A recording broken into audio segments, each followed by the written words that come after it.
नमस्कार, स्वागत है आप सबका हमारे खास कार्यक्रम देश देशांतर में। मैं हूं कवीन सचान। देश देशांतर में आज बात एक और बड़े मुद्दे की। मुद्दा है वायु प्रदूषण का, और जो लगातार ये खतरा बढ़ रहा है। और ख़ास तौर पर अगर उत्तर भारत या दक्षिण के राज्यों को देखें तो कई राज्य कुछ महीने इसकी चपेट में होते हैं, इसकी जद में होते हैं। लेकिन दिल्ली एनसीआर का इलाका साल के तकरीबन 4 महीने तक वायु प्रदूषण की गिरफ्त में होता है, और जो कि कई बार जानलेवा होता है। और इसी प्रदूषण की समस्या से निपटने के लिए केंद्र सरकार ने एक अध्यादेश वायु गुणवत्ता प्रबंधन आयोग अध्यादेश 2020 को जारी किया है, जिसमें वायु प्रदूषण की निगरानी के लिए एक आयोग की बात है, जिसमें करीब 20 से ज़्यादा सदस्य होंगे जो कि वायु गुणवत्ता प्रबंधन को देखेंगे। साथ ही साथ सब कमेटी का गठन होगा, और जो प्रावधान और नियम कानून बनाए जाएंगे उसके उल्लंघन पर 5 साल तक की जेल या फिर 1 करोड़ रुपए तक के जुर्माना या दोनों की सजा के प्रावधान भी शामिल हैं। साथ ही साथ इस आयोग में राज्यों की ओर से भी उनके प्रतिनिधि शामिल होंगे, और इसके अलावा टेक्निकल एक्सपर्ट यानी कि तकनीकी सहायता के लिए इसमें वायु प्रदूषण से जुड़े हुए वो लोग शामिल किए जाएंगे जो कि इसके महारथी हैं, यानी कि एक्सपर्ट कहे जाते हैं। अब सवाल यह है कि अब तक हमने पिछले 3 दशकों में वायु प्रदूषण से निपटने के लिए जो कदम या कानून बनाए थे, उसके बाद अब इस आयोग की जरूरत क्यों पड़ी, और अब इस आयोग के जरिए क्या दायरा बदलने जा रहा है, कानून के बाद प्रावधान क्या बदलने जा रहे हैं, और कैसे वायु प्रदूषण पर हम लगाम लगाने की सोच रहे हैं, और ये कितना प्रभावी होगा, ये समझेंगे आज अपने 3 खास मेहमानों के जरिए। हमारे साथ मौजूद हैं आर रश्मि साहब, हमारे साथ हैं जो कि farmer special secretary ministry of environment government of India से। सर, बहुत बहुत स्वागत है आपका। हमारे साथ दूसरे खास मेहमान हैं डॉक्टर सचिदानंद त्रिपाठी साहब, जो कि प्रोफेसर हैं IIT कानपुर से, आपका स्वागत है। और पोलाश मुखर्जी हमारे साथ हैं जो कि lead air quality NRDC India से हैं, आपका स्वागत है। शुरुआत में रश्मि सर आपसे करना चाहूँगा। सबसे पहले तो इस आयोग को अगर देखें और जिस तरीके की ज़रूरत ख़ास तौर पर दिल्ली NCR, हालांकि इसका दायरा है, आगे ये बढ़ सकता है, कैसे इसे देखते हैं, और जो उसको ताकत या फिर जो इसका मैं कहूँ कि गठन है, और जो इसकी कमेटी या सब कमेटी है, ओवरऑल स्ट्रक्चर किस तरीके से आपको नज़र आता है? ये आयोग जो होगा ये अभी पुरानी व्यवस्थाओं से कई मामलों में भिन्न है। अभी हमारे पास जो व्यवस्था थी कि राज्यों और केंद्र सरकार के जो पोल्यूशन कंट्रोल बोर्ड हैं, प्रदूषण का जो तंत्र है, ये उनके अपने अधिकार क्षेत्र में आता है। सभी राज्यों के अपने अपने अलग अलग क्षेत्र हैं, और उन पर उनके आदेश उन पर लागू होते हैं। दिल्ली एक ऐसा शहर है जिसमें प्रदूषण तो सारे राज्यों से और दिल्ली के अलावे अन्य नेबरिंग स्टेट से आता है।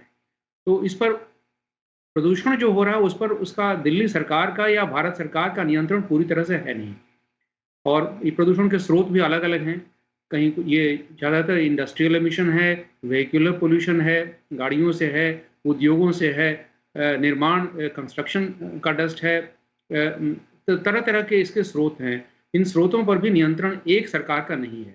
तो इस आयोग का सबसे बड़ा मुख्य जो फ़र्क है पुरानी व्यवस्थाओं से, वो ये है कि ये सभी राज्यों को, ये एक स्टैट्यूटरी बॉडी है, ये एक कानून के अंतर्गत बनाई हुई एक संस्था होगी जिसका आदेश सारे राज्यों पर एक समान रूप से लागू होगा, जो पहले लागू नहीं था। पहले अलग अलग राज्यों की अपनी अपनी अलग अलग व्यवस्था थी, वे अलग अलग कानून बनाते थे, अलग आदेश पारित करते थे। लेकिन अब इस आयोग के बाद आयोग का जो भी फैसला होगा वो सभी राज्य सरकारों को मान्य होगा, उन्हें मानना पड़ेगा। ये एक सबसे बड़ी व्यवस्था है। और दूसरे इसके साथ साथ ये क्वालिटी जो स्टैंडर्ड्स हैं एयर क्वालिटी के, उनको भी ये डिटरमिन करने के लिए, उनको स्थापित करने के लिए आयोग पूरी तरह से सक्षम होगा। अगेन जो अलग अलग स्टैंडर्ड्स अलग अलग राज्यों के हैं वे इस पर लागू नहीं होंगे। तो एक समान प्रक्रिया लागू होगी क्वालिटी के, एयर क्वालिटी के स्टैंडर्ड्स को बनाने के लिए और उन्हें लागू करने के लिए। और इसमें इसके पास ये भी ताकत शक्ति होगी कि ये प्रोग्राम्स भी लागू कर सके, जो पहले जो व्यवस्थाएं थी, अब सेंट्रल पोल्यूशन कंट्रोल बोर्ड था या स्टेट पोल्यूशन कंट्रोल बोर्ड थे, उनके पास अब राज्य सरकारों के पास जाने पड़ते थे उन्हें प्रोग्राम्स को लागू करने के लिए, बजट मुहैया करने के लिए। अब इस आयोग के पास एक समझिए कि वित्तीय शक्ति भी होगी। ये केंद्र सरकार के बजट में प्रावधान इसका किया जाएगा ताकि ये अलग से अपना कोई एक अलग प्रोग्राम लागू कर सके इन सारे अपने स्टैंडर्ड्स को एनफोर्स करने के लिए। तो ये कई मामलों में शक्तियों में और व्यवस्था में पुरानी व्यवस्थाओं से बहुत भिन्न है, और उम्मीद है कि ये जो इसका कोऑर्डिनेटिंग रोल है, ये सभी तंत्रों को मिलाकर एक साथ चलने वाला और जी। उनके ऊपर अपना हस्तक्षेप करने का इसका जो अधिकार होगा, ये इसको बिल्कुल अलग रखता है और इसको काफ़ी शक्ति प्रदान करता है। प्रोफेसर सचिंद्रन जी, अगर मैं इसके क्षेत्र की बात करूं, जो एरिया डिफाइन किया गया है इस अध्यादेश के जरिए, मुझे लगता है क्या वो भी बहुत ज़्यादा क्रूशियल है, और जो पहले के प्रावधान या कानून का जो दायरा हुआ करता था, क्योंकि उसमें साफ कहा गया है कि ये 3 जो इसके कैटेगरी हैं, वायु प्रदूषण की निगरानी, गुणवत्ता, दूसरा कानून को लागू कराना, और तीसरा रिसर्च और नए इनिशिएटिव्स के जरिए उसको कर्व करने के लिए पहल करना, और इसके लिए टेक्निकल जो हमारे एक्सपर्ट्स हैं वो उनको भी शामिल किया गया है। क्या ये लैग कर रहा था और यही बड़ी वजह थी, जैसे कि रश्मि साहब ने कहा कि हर राज्य के अलग अलग कानून, लेकिन जब वायु प्रदूषण को हम देखते हैं तो वो किसी भी सीमा को नहीं मानता, हवा के जरिए एक राज्य से दूसरे राज्य में पहुंचता रहा है। जी हाँ, धन्यवाद कविंद्र जी। और मैं जरा एक जो ऑलरेडी रश्मि जी ने जो बात कही उसको मैं थोड़ा आगे ले जाऊंगा कि आप देखिए कि इस कमीशन का जो परिक्षेत्र कहा गया है वो है एनसीआर और एडजॉइनिंग स्टेट्स की जो एरियाज हैं। तो इसका जो आपने कारण कहा कि वायु प्रदूषण किसी तरह की भौगोलिक सीमाओं को नहीं मानता है, और ये बात करीब 2 साल से ऐसी समझ में आई सेंट्रल पोल्यूशन कंट्रोल बोर्ड और भारत सरकार को कि हम एक एयर शेड का अप्रोच लगाएं। अगर आप देखें तो विदेशों में, खासकर एक उदाहरण दूंगा बहुत ही शॉर्टली, कि कैलिफोर्निया एक एग्जाम्पल है जहां पे एक अलग तरह का माहौल था वायु प्रदूषण के लिए, तो उन्होंने एक अलग बोर्ड बनाया, कैलिफोर्निया एयर रिसोर्स बोर्ड, क्योंकि उनको समझ में आया कि वहां का एयर शेड अलग है। तो इस वजह से ये समझ में आया कि एनसीआर और ये जो 4 राज्य हैं, जैसा रश्मि साहब ने कहा कि पंजाब, हरियाणा, उत्तर प्रदेश और कुछ जिले राजस्थान के, जो एनसीआर को चारों तरफ से घेरते हैं, तो वहां जो सोर्सेज हैं और डिपेंडिंग ऑन मीटरोलॉजी, वेदर, वो एनसीआर को प्रभावित करता है। तो एयर शेड का कॉन्सेप्ट इस कमीशन के फॉर्मेशन में पूरी तरह परिलक्षित हो रहा है, और ये बहुत अच्छी बात है। दूसरा, आपने जो कहा कि 3 जो मुख्य पिलर्स हैं जिस पे कमीशन रेस्ट कर रहा है, आपने कहा कि मॉनिटरिंग है, दूसरा मॉनिटरिंग को देख करके एनफोर्स करना है, और तीसरा आर&डी है। ये तीनों जो पिलर्स हैं वो 3 सब कमिटीज द्वारा लीड किए जाएंगे। तो ये एक दूसरी बहुत अच्छी बात हुई, क्योंकि आज क्या हुआ है कि पिछले कुछ सालों में हमारे पास मॉनिटरिंग बढ़ी है। तो अभी आप पंजाब से अगर उत्तर प्रदेश, पश्चिमी उत्तर प्रदेश तक देखें, इंक्लूडिंग राजस्थान, हरियाणा, तो आपके पास करीब 70 मॉनिटरिंग स्टेशंस हैं जो गवर्नमेंट के हैं। तो आपका सफिशिएंट डेटा अब आ रहा है, और that is backed up by couple of sensor based monitoring networks. तो इन दोनों को मिला के आपके पास 150-200 स्टेशंस हैं जहां से डेटा आ रहे हैं। तो ये इनके हाथ को मजबूत करेगा एनफोर्स करने में। जो रही बात आपने आर&डी का कहा, तो मैं आपको बताऊं कि पिछले साल आप देखेंगे कि इस अध्यादेश में नेशनल क्लीन एयर प्रोग्राम का जिक्र है, और अगर आप सेक्शन 12 में आप जाएं, सेक्शन 12 में 7 नंबर पे 5 नंबर आप देखें, 7 एंड देन 5 इन रोमन, तो आप पाएंगे कि इन्होंने कहा है आर&डी पे इन्होंने बहुत ही ज्यादा एम्फेसिस दिया है। इन्होंने कहा है, जैसा आपने कहा, कि वायु प्रदूषण और उससे संबंधित विषयों में जो लोग भारत में काम कर रहे हैं उनको जोड़ने का प्रयास होगा। इस तरह का एक प्रयास हमने शुरू किया जब नेशनल क्लीन एयर प्रोग्राम पिछले बार लॉन्च हुआ, और इनफैक्ट इस बार माननीय प्रधानमंत्री ने जब 15 अगस्त को उसको मिशन का नाम दिया, तो हम लोगों ने एक नेशनल नॉलेज नेटवर्क बनाया जिसको आईटी कानपुर लीड करता है, बाय द वे। ये नॉलेज नेटवर्क था इस तरह से कि हर एक राज्य में एक प्रमुख टेक्निकल इंस्टीट्यूशन, एक नोडल बॉडी होगी, और ये स्टेट पोल्यूशन कंट्रोल बोर्ड के साथ मिलके क्लीन एयर प्रोग्राम या मिशन के कार्यों को अंजाम देंगे। अभी क्या किया गया है पिछले 2 महीनों में, जब से मिशन हुआ, इसको हमें एक्सपैंड करने का मौका दिया गया है। तो नॉलेज नेटवर्क में आज की तारीख में हमने करीब 100 प्लस एकेडमिक इंस्टीट्यूशंस, जो या तो आईआईटीज हैं या नेशनल लैब्स हैं या all India institute of medical sciences हैं, उनको हमने इनके साथ जोड़ा है, जिसका हमने नाम दिया है national knowledge network plus institutes of repute. और आइडिया यह है कि हमारे पास लोकल कैपेसिटी डेवलप हो जो स्टेट्स को, स्टेट पोल्यूशन कंट्रोल बोर्ड को हेल्प करे। तो इनका रिप्रेजेंटेशन कमीशन में निश्चित तौर पे होगा और इनसे जो चीजें आगे निकलेंगी वो डिस्टिल हो करके एक सब कमेटी को एम्पावर करेंगी, निश्चित तौर पे जानकारी देंगी और कमीशन को अपना काम करने में R&D और इनोवेशन के जरिए काफी मदद मिलेगी, मेरा मानना है। पुराश, क्योंकि जैसे कि कहा त्रिपाठी जी ने कि हमने पिछले कुछ वर्षों में जो मॉनिटरिंग है और जिसके लिए हमारे पास जो आधिकारिक आंकड़े होते हैं वो मिलने शुरू हुए और उसमें काफ़ी ज़्यादा सफलता मिली, लेकिन क्या लैक ऑफ कम्युनिकेशन या फिर कोऑर्डिनेशन और रूल्स को इम्प्लीमेंट कराना हर स्टेट में डिस्ट्रिक्ट लेवल पर वो एक बड़ा चैलेंज था? और जो इस नए आयोग के जरिए जिसके पास बहुत ज़्यादा पावर्स दी गई हैं कि वो इन सभी राज्यों में इसे इम्प्लीमेंट कराने की सारी जिम्मेदारी या फिर जुर्माने का प्रावधान का कानून जो है उसके पास अधिकार देता है, ये ज़्यादा अच्छी नतीजे दे पाएगा? कि ये जो कमीशन है इनके कुछ मेन ऑब्जेक्टिव्स हैं। एक है कि ओवरआर्चिंग कोऑर्डिनेशन, ये पूरा जो हमारा एनसीआर का जोन है इंक्लूडिंग पंजाब और जो दूसरे अन्य राज्य हैं, इनमें अलग अलग स्टेट्स में अलग अलग लेवल पर एक्शन अब तक होते चले आ रहे हैं, मगर इनको ओवरआर्चिंग कोऑर्डिनेशन का जो काम था ये इसमें कहीं ना कहीं कमी नजर आ रही थी, जो कि अब ये कमीशन का काम हो जाएगा।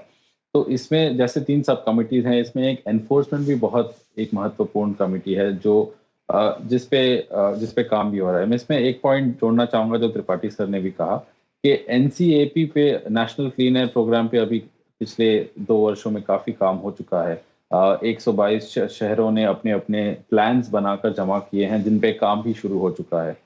इनके ऑब्जेक्टिव्स, अगर इस कमीशन के ऑब्जेक्टिव्स में इनमें अगर हम मर्ज कर सकें तो ये एयरशेड की जो बात कर रहे थे त्रिपाठी सर, इसे फोकस करना बहुत जरूरी होगा। और इसके लिए जो आपने कहा कि ओवरआर्चिंग एक कमीशन तो देखेगी एट द स्टेट लेवल या फिर रीजनल लेवल, मगर इसमें हॉटस्पॉट लेवल पर, डिस्ट्रिक्ट लेवल पर, हॉटस्पॉट लेवल पर भी काफी एक्शन करने की जरूरत है, जिस पे मॉनिटरिंग करने का काम ये कमीशन उठा सकती है। दूसरा महत्वपूर्ण चीज ये भी है कि इस कमीशन के पास अभी खुद के परमानेंट स्टाफ होगा और इसके खुद की फंडिंग होगी जो ओवरआर्चिंग एक डायरेक्शन दे सकता है एयर पोल्यूशन मैनेजमेंट को इस जोन में। तो ये मेरे ख्याल से काफी पॉजिटिव स्टेप है जो पहले की सिचुएशन थी उससे। रश्मि सर, क्या वाकई कोऑर्डिनेशन और इसके अलावा कानून को लागू कराना ज़मीन पर, उसका वृहद अधिकार आयोग के पास होना, ये तस्वीर को बदलेगा, हम उम्मीद कर सकते हैं? जी बिल्कुल, चूँकि अभी तक ये जिम्मेदारी राज्य सरकारों की अलग अलग भिन्न भिन्न संस्थाओं की थी कि अपने अपने क्षेत्र में अपने अपने आदेशों को, अपने कानूनों को लागू करें। अब इसके बाद ये एक केंद्रीय संस्था होगी, ये आयोग, इसके पास केंद्रीय जिम्मेदारी होगी जो अपने आदेशों को सारे राज्यों में समान रूप से लागू कर सके। और इसके लिए सिर्फ संवैधानिक और कानूनी अधिकार ही नहीं, इसके पास वित्तीय और इसके पास अपने अधिकारी भी होंगे, अपनी पूरा एक संगठन होगा जो समझिए कि 4-5 नेबरिंग निकटवर्ती राज्यों में और दिल्ली के अंदर ये आयोग सक्रिय होगा और अपने अधिकारों का प्रयोग करेगा, अपने अधिकारियों के माध्यम से लागू करेगा। ऐसा नहीं है कि ये कोई एक अलग तंत्र ऐसा होगा जो कि किसी की बात नहीं सुनेगा। जो स्टेट पोल्यूशन कंट्रोल बोर्ड हैं राज्यों के और जो केंद्रीय पोल्यूशन कंट्रोल बोर्ड है वो अपना काम करता रहेगा, लेकिन उसके माध्यम से ये सारे आदेश लागू होंगे उनके साथ साथ, और ये आदेश के इस आयोग के आदेशों को मानने के लिए बाध्य होंगे, अपनी अलग अलग अपनी प्रक्रिया नहीं लागू करेंगे। ये सबसे बड़ा फर्क है। और मुझे उम्मीद है कि जो पहले जो सबसे बड़ी दिक्कत ये होती थी कि राज्यों को अपने अपने क्षेत्र में किस तरह के आदेश लागू करने हैं, उनके लिए क्या व्यवस्था करनी है, ये इसकी क्लैरिटी नहीं होती। देखिए, अंततोगत्वा किसी भी कानून का जो पालन होता है वो वित्तीय और आधिकारिक दोनों व्यवस्थाओं को मिलाकर के होता है। संसाधन अगर उपलब्ध नहीं होंगे तो कोई भी कानून हम ठीक ढंग से लागू नहीं कर सकते। अब इस आयोग के पास ये सिर्फ अधिकार ही नहीं होंगे, संसाधन भी दिए जाएंगे, कम से कम इसकी व्यवस्था करने का प्रावधान है। और इसके साथ राज्यों को साथ लेकर के कोऑर्डिनेशन करके चलने की व्यवस्था इस आयोग के पास है। तो सबका सहयोग लेकर के ये आयोग चलेगा। इसलिए उम्मीद है कि इसमें अब इसे राज्यों का सहयोग प्राप्त होगा, क्योंकि संसाधन भी इसके पास होंगे। दूसरा, एक जो एनफोर्समेंट का और सेफगार्डिंग का जो अलग कमेटी है, एक कमेटी मॉनिटरिंग की है, एक कमेटी रिसर्च एंड इनोवेशन की है। जो एनफोर्समेंट की एक अलग कमेटी है, आपने इसमें देखिएगा तो इसमें चेयरमैन, इस कमेटी के चेयरमैन जो खुद होंगे, ये किसी मेंबर के तहत ये कमेटी फंक्शन नहीं करेगी। जो आयोग का जो अध्यक्ष होगा वो खुद इस कमेटी का अध्यक्ष होगा। इसका मतलब है कि इसकी काफ़ी महत्ता दी गई है और इसमें सारे राज्यों के एनवायरनमेंट पर्यावरण सचिव और वहाँ के आईजीज उसके मेंबर होंगे। तो ये सबसे बड़ी कमेटी होगी, 10 सदस्यों की। इसके पास काफ़ी अधिकार होंगे। इसलिए उम्मीद की जा सकती है कि अगर राज्य सहयोग करेंगे तो ये आयोग काफ़ी अच्छे ढंग से दिल्ली के प्रदूषण के और एनसीआर के प्रदूषण के मसले को हल कर सकेगा। कम से कम इसमें एक फ़र्क आप इमीडिएटली ये देख रहे हैं कि पहले की जो संस्थाएं थीं उन्हें कोई कानूनी अधिकार नहीं था, वो सब एड हॉक चलती थी। कभी जिसके मन में जो आया, जब जैसी समस्या खड़ी हुई उसके हिसाब से कोई तात्कालिक समाधान निकाला गया। अब इस आयोग के पास एक लॉन्ग टर्म प्लान बनाने की, अपने आदेशों को लागू करने की क्षमता भी होगी, व्यवस्था भी होगी। इसलिए हम उम्मीद करते हैं कि इससे फर्क पड़ेगा। और रश्मि साहब, एक चीज़ जो और इस आयोग में दिख रही है, अगर मैं इसकी ताकत और इसकी गंभीरता को समझूं, जो सरकार ने प्रयास किया, जो मुझे लगता है कि इसके अधिकार जो हैं और जो ये कानून बनाएगा वायु प्रदूषण को कंट्रोल करने के लिए, वो सभी राज्य मानने के लिए बाध्यकारी होंगे और उसमें बदलाव सिर्फ संसद की मोहर के बाद ही हो सकता है। यानी कि पहली बार ऐसा लग रहा है कि जो वायु प्रदूषण है उसे माना गया है कि ये सबसे गंभीर संकट है और राज्यों को एक तरीके से इसमें अब मदद या सहयोग के अलावा उनके पास कोई एक्सक्यूज का रास्ता नहीं है। जी, इसका एक मुख्य कारण यह है कि देखिए, इसमें स्वास्थ्य का एक बड़ा भारी पक्ष है। ये प्रदूषण की समस्या सिर्फ पर्यावरण की समस्या ही नहीं है, ये राष्ट्रीय स्वास्थ्य की एक समस्या है। पब्लिक हेल्थ, अब आप देख रहे हैं कि कोविड के काल में पूरा राष्ट्र कैसे इस समस्या से जूझ रहा है। इसलिए हर नागरिक के स्वास्थ्य की सुरक्षा भी देश का उतना ही बड़ा कर्तव्य है।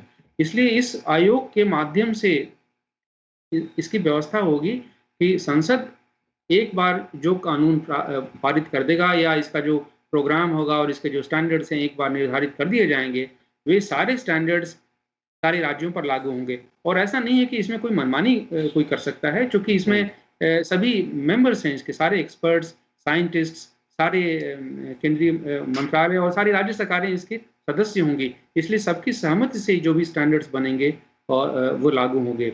और साथ साथ योजनाएं भी बनाने का प्रोग्राम है।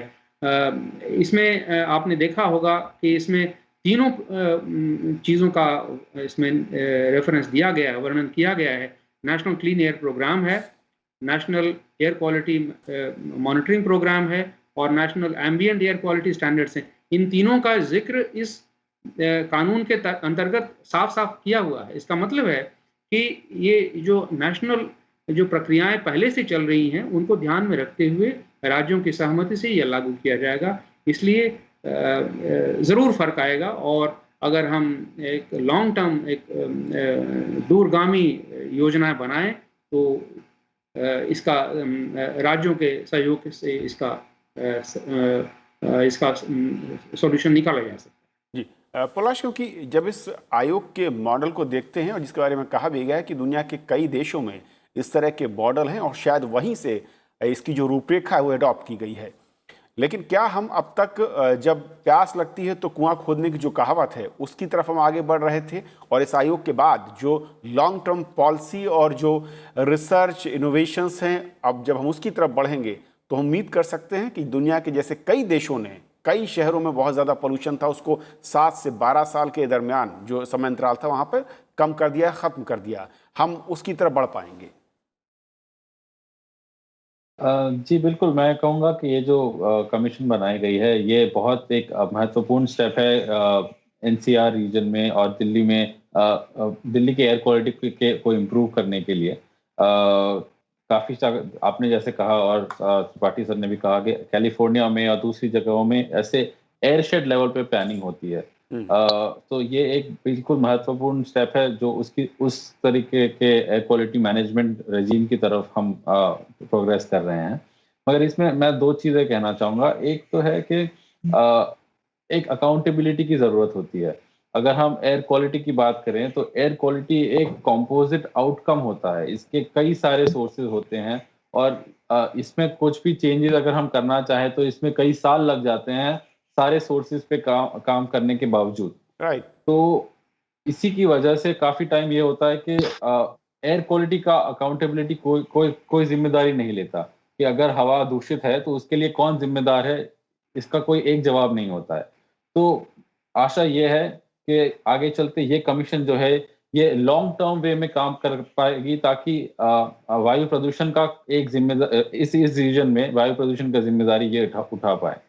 दूसरी बात ये है कि जब हम एयरशेड मैनेजमेंट की बात करते हैं, तो दिल्ली और ये एनसीआर रीजन तो एक बहुत दूषित एरिया है, ये हमें पता है। मगर इस टाइप का जो कमीशन है, ये नेशनल लेवल पे लाने की ज़रूरत है, मैं कहूँगा। इसीलिए क्योंकि दिल्ली को छोड़ के भी काफ़ी सारे एरियाज़ हैं, जो काफ़ी दूषित हैं। अगर हम नेशनल बिल्कुल। लेवल एयर पोल्यूशन की बात करें, कई सारे छोटे शहर हैं आज की तारीख में जहाँ पे केवल 1 या 2 मॉनिटरिंग स्टेशन है और उसके बेसिस पे एक्यूआई जनरेट होता है। तो यहाँ पे भी एयर क्वालिटी मैनेजमेंट की ज़रूरत है और ये फिलहाल हम देख रहे हैं कि state level state pollution control boards और सेंट्रल पोल्यूशन कंट्रोल बोर्ड इसे डील तो कर रहे हैं, मगर ये एक लिमिटेड वे में डील कर रहे हैं। तो इसको स्ट्रेंथन करने की ज़रूरत है। एक नेशनल ओवरऑल अकाउंटेबिलिटी को इंक्रीज करने की ज़रूरत है पब्लिक हेल्थ आउटकम से लिंक कर क्योंकि हम जानते हैं कि एयर पोल्यूशन से प्रोलॉन्ग्ड एक्सपोजर की वजह से हमारे रेस्पिरेटरी हेल्थ को डैमेज हो चुका है और आगे चलते ये रेस्पिरेटरी डैमेज बढ़ता चला जा रहा है, न केवल दिल्ली में मगर छोटे शहरों में और अन्य शहरों में भी। तो इस तरीके से कमीशन को का स्कोप अगर हम आगे चल के बढ़ा सकें तो मेरे ख्याल से बहुत महत्वपूर्ण होगा। तो प्रोफेसर त्रिपाठी जी, आपकी नज़र से, क्योंकि चैलेंजेस भी मैं समझना चाहूँगा कि जब हम इस आयोग, इसकी रूपरेखा, इसके दायरे, इसकी ताकत को देख रहे हैं, चुनौतियाँ क्या हैं ज़मीन पर? अगर भारत जैसे देश में जहाँ पर संघीय ढांचा है और वहाँ पर अब तक हम देखते रहे हैं कि कानून को चाहे इम्प्लीमेंट करना हो या फिर उसे कोर्ट की चौखट पर, उस दरवाजे पर ले जाकर उसके खिलाफ खड़े हो जाना हो।